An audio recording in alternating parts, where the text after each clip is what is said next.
Maray na aga, maray na banggi, maray na uto, whatever it is mga broskis, gagi pare. Napapaha na ako and all because right now, ang pag-uulayan natin is really about music. Karanta-kanta. O gagi pare, hindi ako tataong magkanta but I'm a frustrated singer sa room banggi, sa DGC din.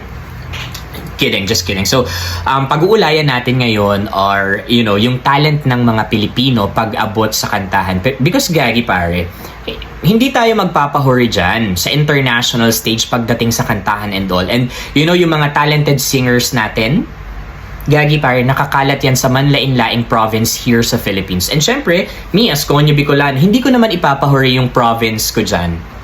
So I'm gonna share with you all ang top 3 Bicolano artists with their songs who really, you know, na-capture talaga yung heart ko, yung daghan ko and all. And, you know, upon hearing their kanta, upon making dangog sa kanila, gagi pare, na-realize ko na ang siram pala talagang maging probinsyano, ang siram maging Bicolano, and pinaalala nito sa akin kung gaano tayo ka-talented. You know, mga brosi. So, top 3 ito. And alam ko, subjective ito, pero ito lang, perspective ko lang to. So, sa top 3 ko, number 3, gagi pare, ito ay sarong lalaki, like super legit. Actually, nadangog ko siya, nabisto ko siya because of my amigo. Pinabisto siya sa akin through TikTok.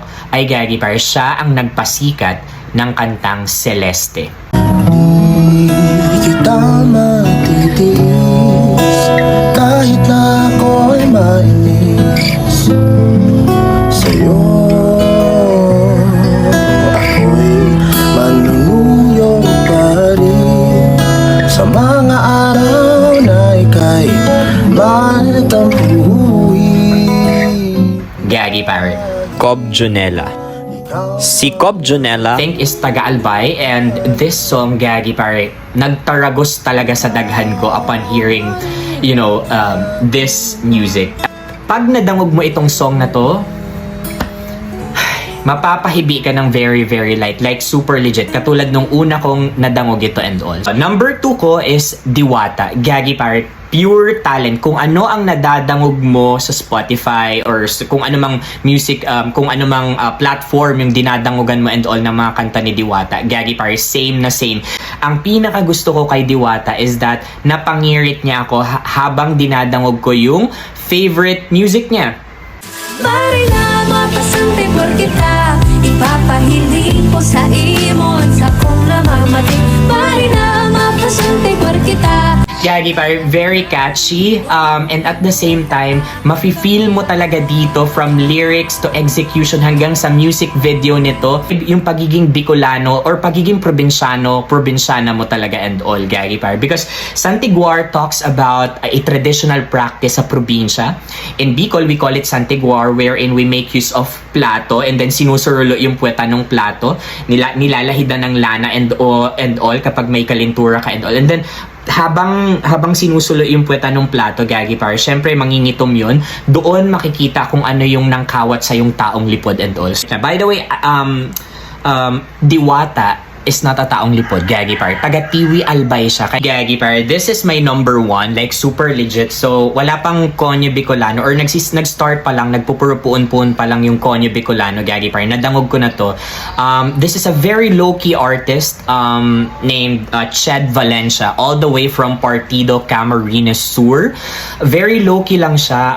Actually, didikit lang yung mga published na music niya, pero na-capture talaga niya yung heart ko. Very catchy doon sa kanta niya na Sako Ka Na Lang. Nahiling ko na ang gusto kong makaibanan. Gusto ko ikang makaibanan hanggang sa pagurang. Gusto ko lang sabihin sa imo na Sako ka na lang.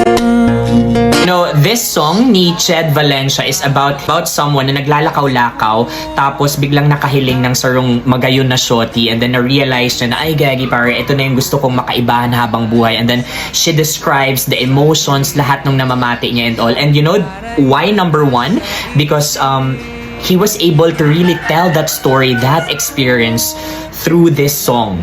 Through this song, Gagi. Like, super legit. I'm so ugma because through TikTok din, Gagi pa rin, na-inspire ulit siyang gumawa ng kanta. And this song is called Hepa Lane. Sa tahaw kang mga aso sa may barbecuehan,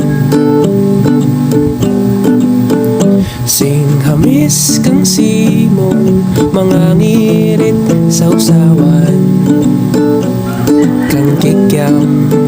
Pinakagusto ko ditong part is yung parang middle part na nito na sa gitna ng aso or usok sa barbecuehan. Doon niya dinescribe lahat ng emotions, lahat ng namamati niya para sa sarong tao and all. And you know, it's time for you para dangugin si Ched Valencia because this one really underrated talaga to.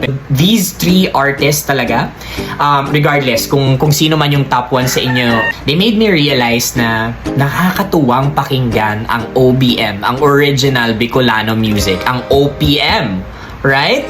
And wala, ang sarap lang ma-in love, ang sarap lang makapag good vibes ng mga ganitong kanta. Kayo mga broskis, let me know sino ba yung mga ano ninyo, favorite na artist ninyo, locals. Magtambay muna sa patio,